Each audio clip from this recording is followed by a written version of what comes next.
In 2020, I released an animated short called Shade of the Eclipse. It's about a witch named Eclipse and her magical pomeranian named Shade as they went to an abandoned house that's used as a tourist attraction.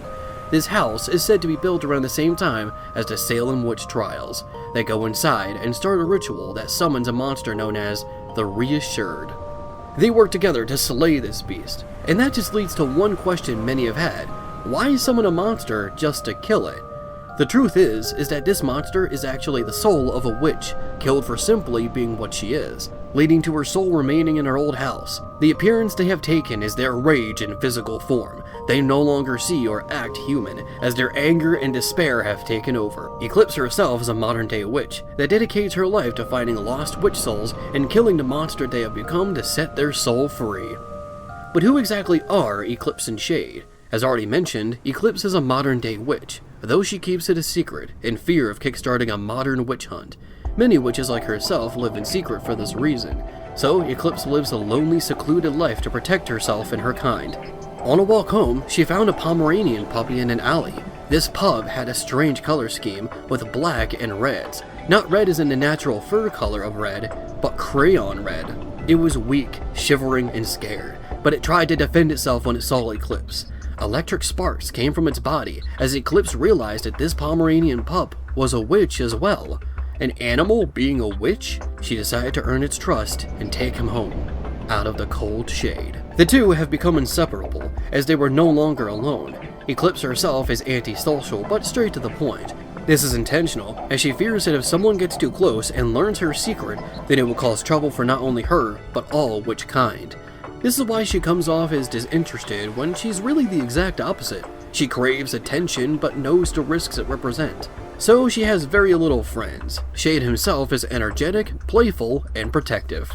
Eclipse spends her times meditating with candles lit, drinking hot chocolate, playing with Shade, and finding potential locations for witch souls. She lives a rather chill life, which is why I often associate her with the lo-fi genre.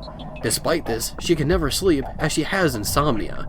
This is why her eyes look the way they do. She's just always tired. You'll probably never see what her eyes truly look like. This has given her a lot of time to study her magic, so she's quite experienced. One friend Eclipse does have is Luna, an ice witch who owns a coffee shop. She isn't as discreet about her magic as she uses it as a theme for her coffee shop, though no one suspects a thing. Think of it as hiding in plain sight.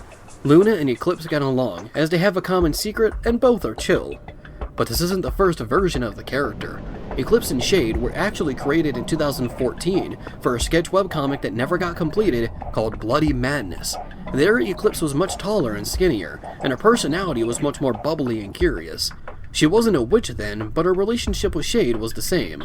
There were also other differences centered around the story of Bloody Madness, including wielding a sword and a plotline involving her father, none of which were carried over for the modern Eclipse. I brought her back mainly because of new potential I saw in her. I was originally creating her short for the 2019 Nightmind Candy Bowl, but as I realized that I didn't have the time to finish it for the deadline, I decided to put it on the side and instead create God You're Pathetic in its place.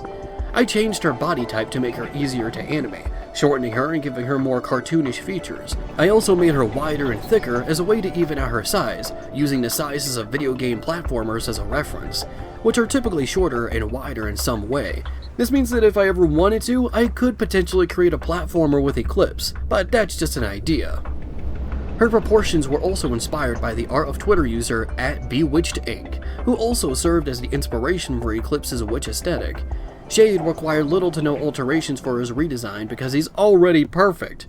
Shade was inspired by my own Pomeranian named Nightmare, who is still alive and kicking to this day.